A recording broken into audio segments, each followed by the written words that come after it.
right now, without moving from wherever you are sitting, you are probably within arm's reach of corn. Not an ear of corn, not a bag of popcorn. Corn in your soda, corn in your salad dressing, corn in the glue holding your cereal box together, corn in the ethanol in the gas tank of the car parked outside. Corn is in roughly 4,500 products in the average American grocery store. And the story of how a scraggly, barely edible wild grass growing in the mountains of southern Mexico became the most dominant crop on the face of the planet is one of the strangest, most consequential, and most overlooked stories in all of human history. Teosinte and the Mesoamerican Miracle. If you went back 9,000 years to what is now the Balsas River Valley in southern Mexico and looked for corn, you would not find it. What you would find instead is a weedy, unremarkable grass called teosinte. And if you showed a picture of teosinte to 100 people today and asked them what crop it eventually became, the overwhelming majority of them would guess wrong. Teosinte looks nothing like corn. It grows in thin, branchy stalks that spread out like a shrub. Its seeds, the part that actually matters, come in a tiny cob roughly the size of your thumbnail. The whole structure produces maybe 5 to 12 kernels per plant, each one encased in a rock-hard shell that is almost impossible to chew. If you found a patch of teosinte growing wild today, you would walk right past it. You would not think, that is going to feed 8 billion people someday. You would think, that is a weed. And yet, indigenous farmers in what is now southern Mexico saw something in that scraggly little grass. Something worth working with. Something worth improving. Over hundreds of generations, through an extraordinarily patient process of selecting the best plants, replanting the most productive specimens, and gradually coaxing the plant towards something more useful. They performed what many geneticists today consider the single greatest feat of selective breeding in human history. The transformation from teosinte to maize, which is what the rest of the world calls corn, took somewhere between 6,000 and 9,000 years of continuous human effort. Think about that timeline for a moment. 6,000 years ago, there were no pyramids in Egypt. Stonehenge had not been built. The Bronze Age had not started. And somewhere in Mexico, farmers were already several thousand years into the project of turning a useless weed into the crop that would eventually feed the modern world. The genetics of this transformation are genuinely remarkable. Modern corn and teosinte differ in only about 5 key genetic regions. 5. The differences that separate a knee-high weed producing a dozen tiny seeds from a tall, robust plant producing a cob with hundreds of kernels are remarkably small at the genetic level. What makes the achievement extraordinary is not how much the plant changed genetically. It is how much it changed visually and agriculturally from such minor genetic alterations, and how those alterations were identified, selected, and amplified entirely without microscopes, without genetic sequencing, without any of the tools we now consider essential to plant science. These ancient farmers were doing genetics. They just did not have a word for it. By around 3,500 BC, recognizable maize with proper cobs was growing across Mesoamerica. By 2,500 BC, it had spread north into what is now the American Southwest and south into South America. The plant had been turned into something genuinely extraordinary, and the civilizations that grew alongside it were about to become extraordinary too. The Mesoamerican civilizations built on corn. Here is something that does not get said enough in history classes. The Maya did not just eat corn, the Maya believed they were made of corn. The Popol Vuh, the great creation text of the Quiché Maya, tells the story of how the gods created human beings. Their first attempts failed. They tried mud. The mud people dissolved in water and could not think straight. They tried wood. The wooden people had no souls. They lacked memory, they lacked reverence, they wandered around knocking into things. The gods were not impressed and mostly destroyed them. Their third attempt, the one that worked, was corn. The first true human beings in Maya cosmology were sculpted from white and yellow corn dough by the creator gods. Humans were not just people who ate corn. Humans were corn, animated and given consciousness. That is not a casual mythological detail. That is a theological statement about the relationship between a people and their primary food source. And it tells you everything about how central corn was to Mesoamerican life, not just as nutrition, but as identity, as religion, as the organizing principle of existence itself. The practical reality matched the spiritual significance. Mesoamerican civilizations from the Olmec, who emerged around 1500 BC, through the great Maya city-states of the Classic period, through to the Aztec Empire at its height in the 1500s, were all built on corn. Corn provided the caloric foundation that allowed dense urban populations to exist. The city of Tenochtitlan, the Aztec capital built on an island in the middle of a lake in what is now Mexico City, had a population of somewhere between 200,000 and 300,000 people at its peak in the early 1500s. That made it one of the largest cities on Earth at the time, larger than London, larger than Paris, larger than almost any European city. And it was fed by corn. Aztec farmers developed one of the most sophisticated agricultural systems in the ancient world. The chinampas, sometimes called floating gardens, were artificial islands built up from layers of aquatic vegetation, mud, and soil in the shallow lakes around Tenochtitlan. These were not primitive plots.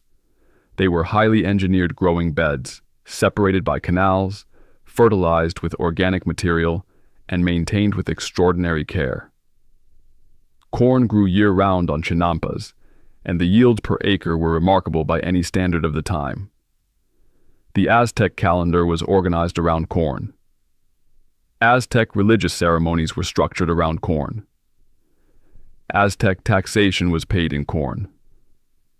The market at Tlatelolco, just north of Tenochtitlan, was described by the Spanish conquistador Bernal Díaz del Castillo as larger and better organized than any market in Spain.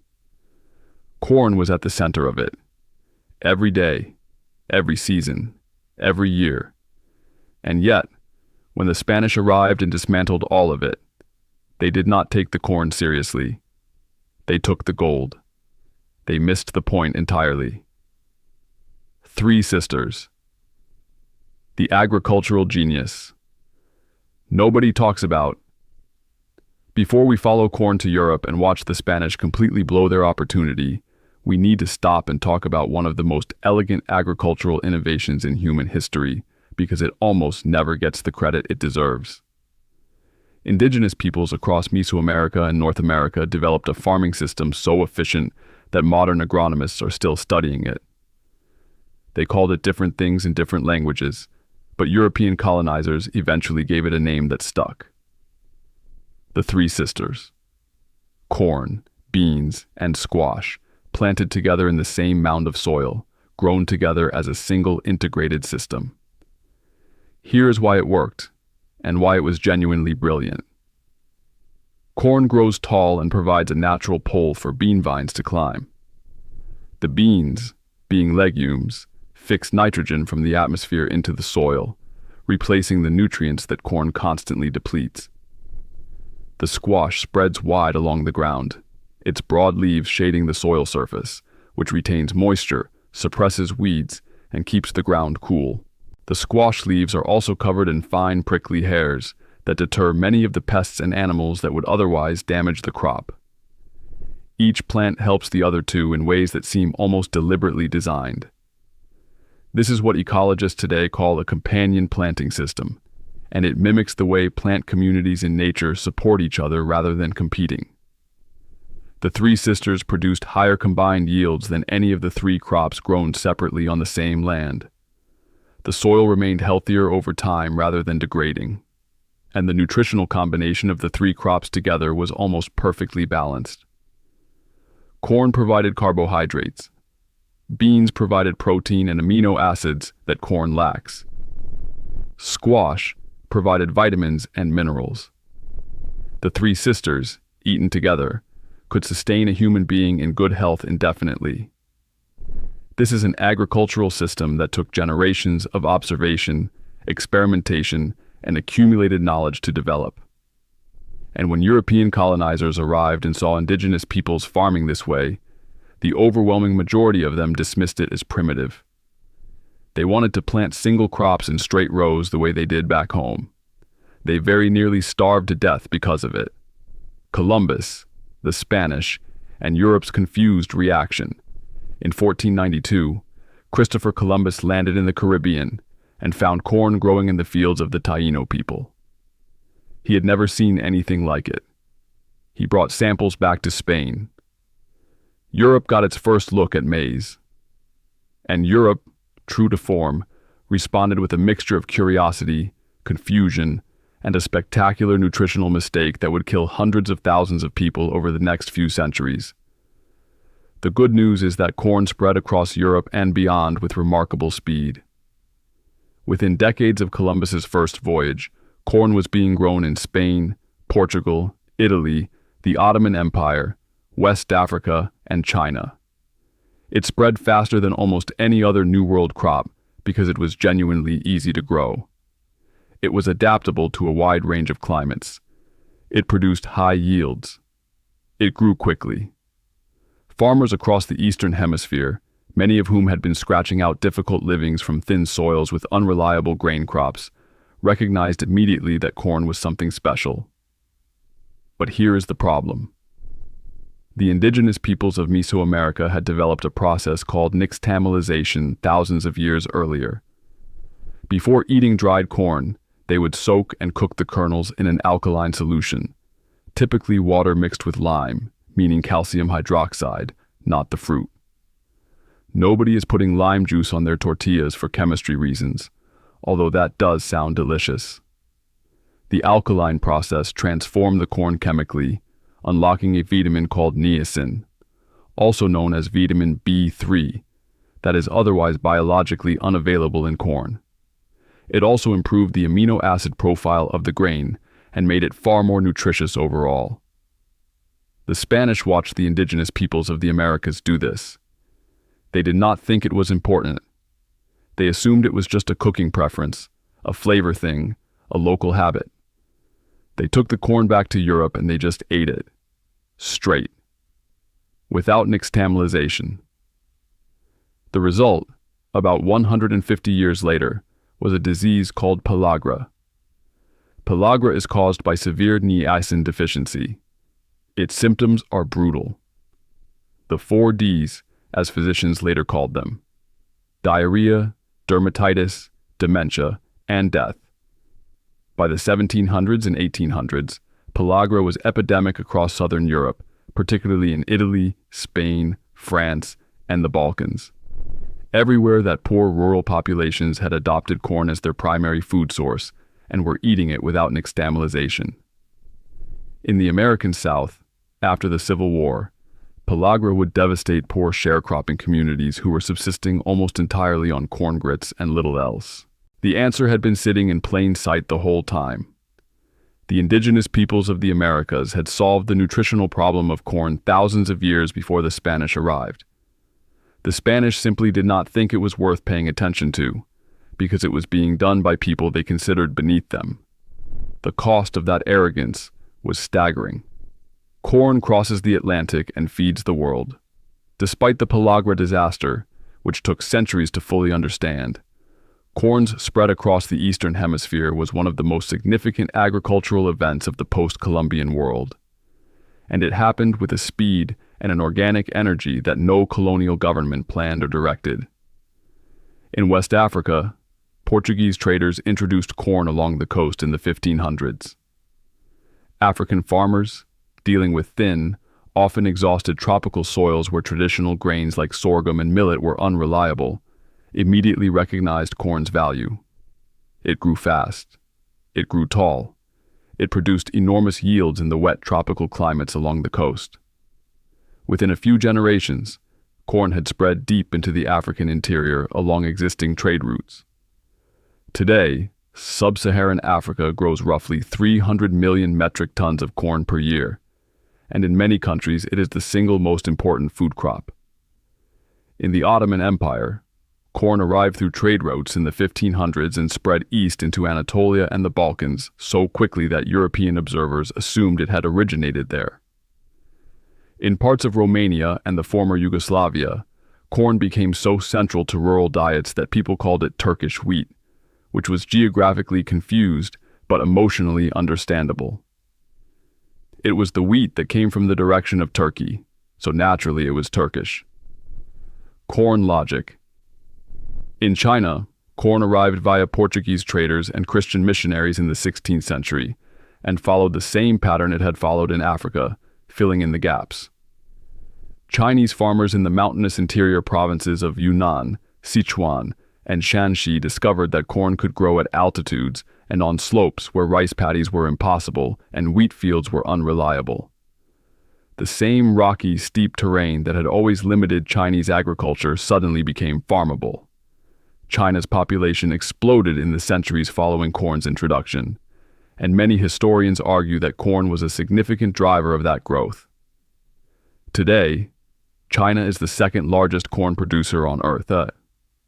In perhaps the most poignant irony of corn's global journey, a crop that was domesticated by indigenous peoples in Mexico, whose descendants would later be dispossessed, colonized, and decimated by European powers, became one of the primary tools by which the rest of the world's growing populations managed to survive.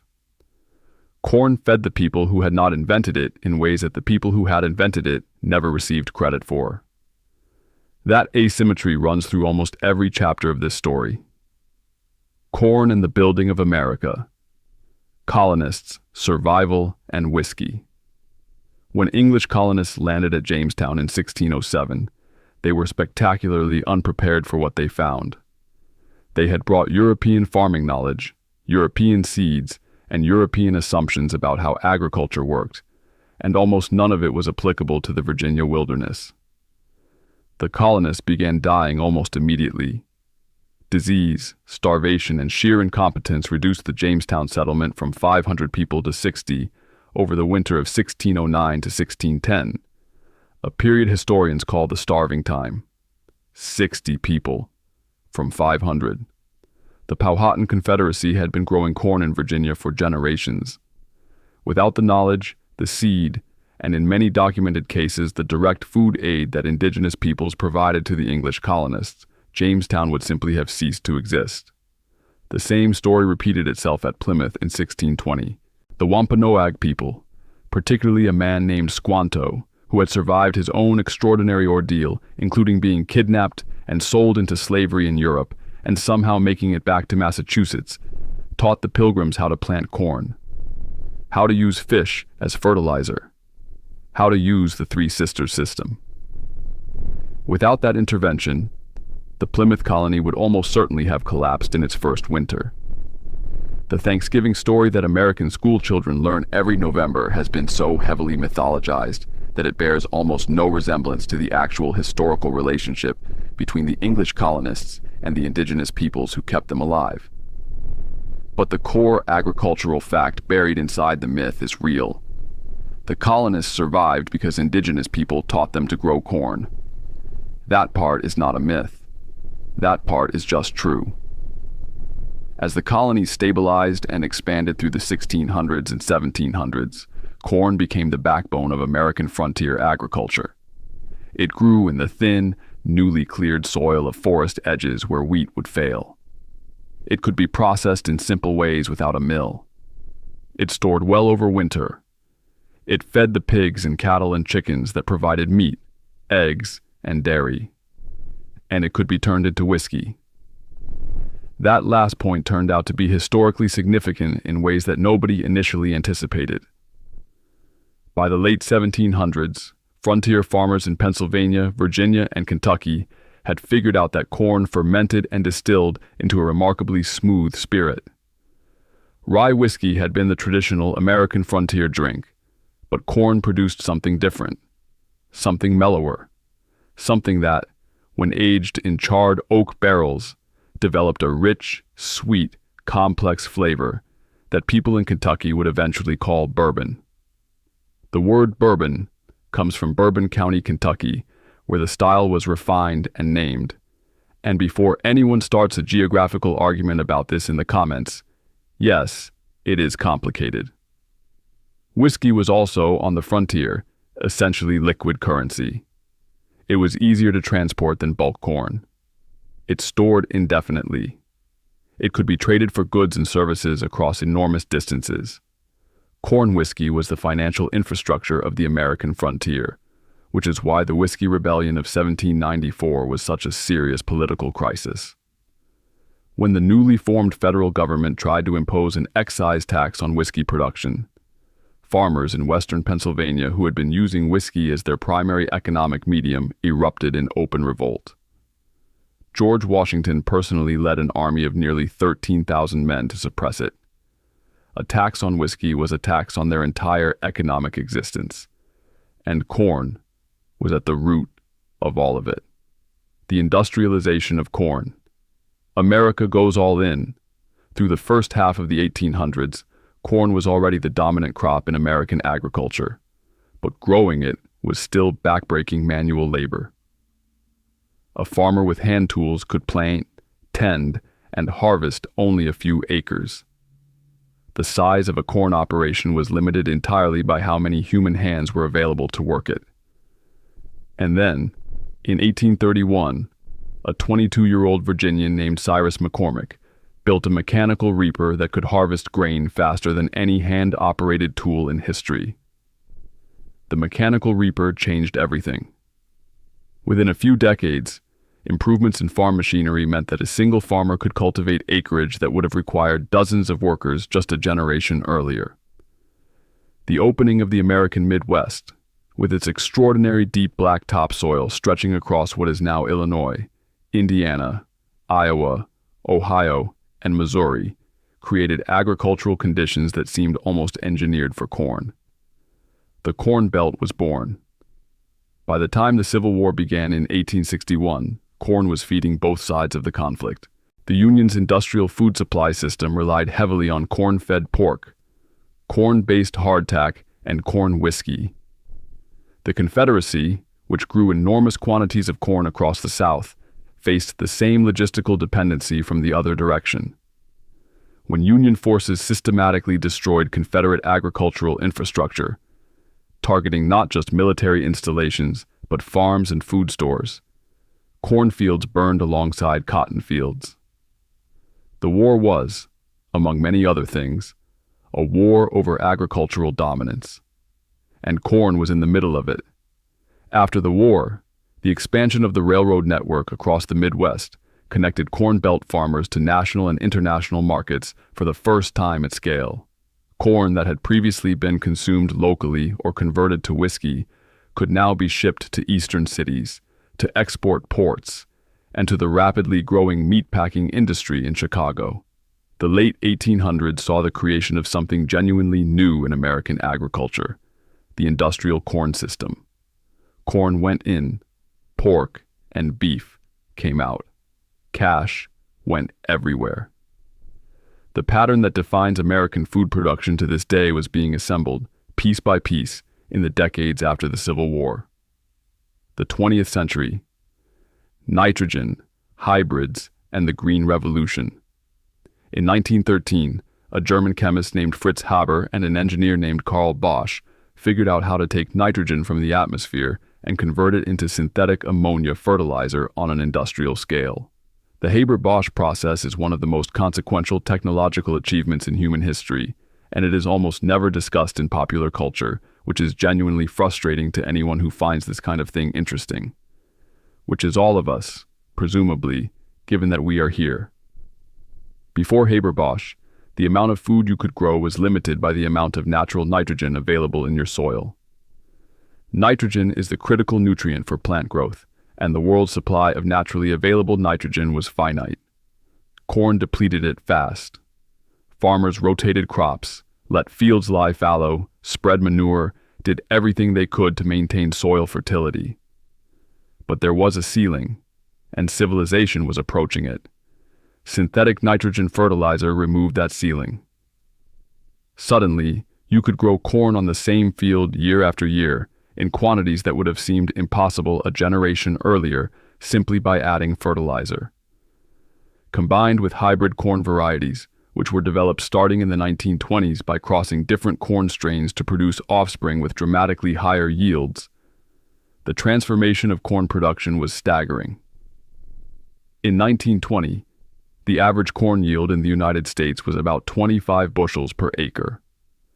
By 1950, it was around 40 bushels. By 1980, it was more than 100. Today, American corn farmers regularly achieve yields of 180 bushels per acre or more.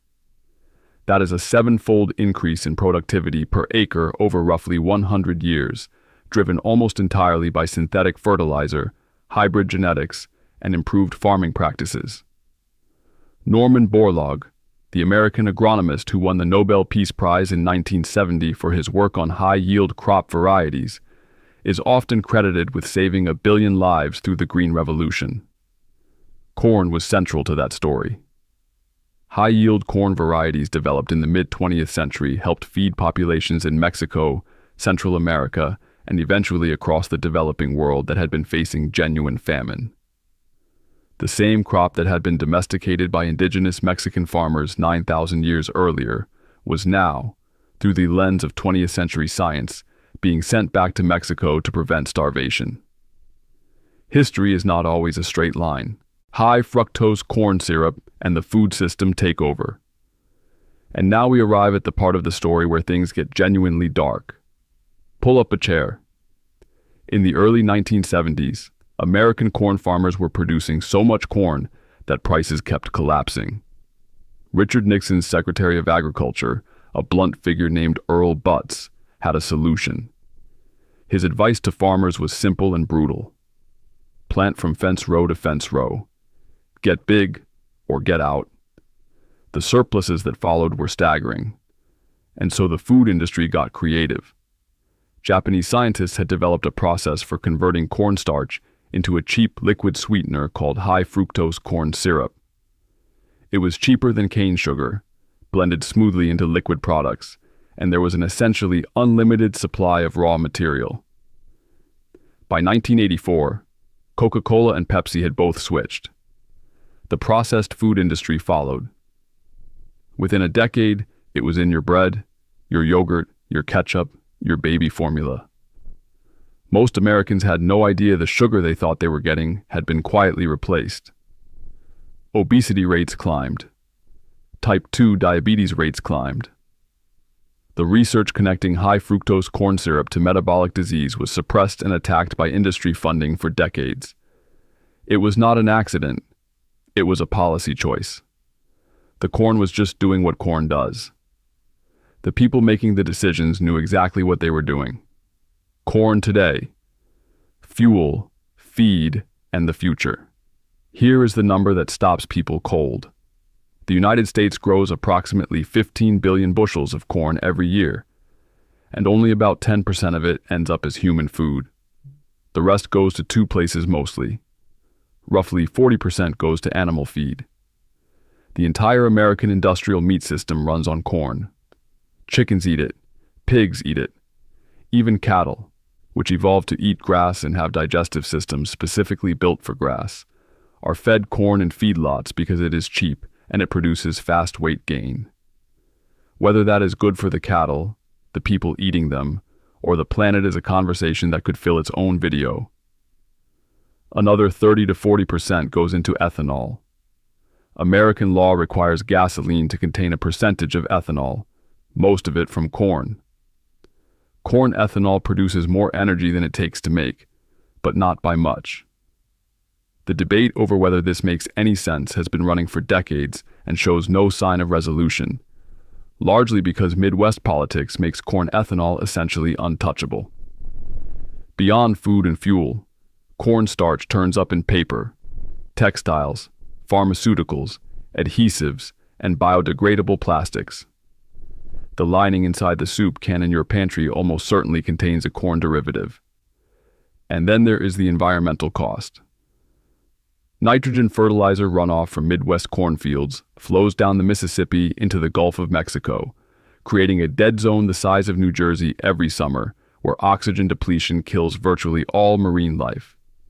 It is one of the largest human-caused environmental disasters on the planet. There is also the genetic fragility problem. Most American corn comes from a small number of hybrid varieties. In 1970, the southern corn leaf blight destroyed 15% of the entire American corn crop in a single season because nearly all of it was genetically identical. The warning was clear. The industry is still deciding how seriously to take it. The crop that created America. 9,000 years ago, a farmer in southern Mexico noticed one plant in a patch of wild teosinte had produced a slightly larger seed cluster than the others. Maybe she saved those seeds. Maybe she replanted them and watched. Maybe she did it again the season after that. She had no way of knowing she was setting in motion the most consequential agricultural story in human history. She was just doing what farmers do, paying attention, trying to make next year a little better than this year. That act of careful attention, repeated across hundreds of generations, produced the most productive crop on Earth. Corn fed Aztec cities larger than any in Europe. It kept English colonists alive in Virginia. It fueled the American frontier as whiskey and currency. It fed armies, survived a green revolution, and became the sweetener in your soda, the ethanol in your gas tank, and the feed in the chicken that became your dinner. Nobody had to drag corn into acceptance the way they dragged potatoes and tea. Corn showed up, performed, and quietly conquered everything. Not bad for a weed. If you enjoyed this, hit subscribe and drop a comment telling us which part of corn's history surprised you the most.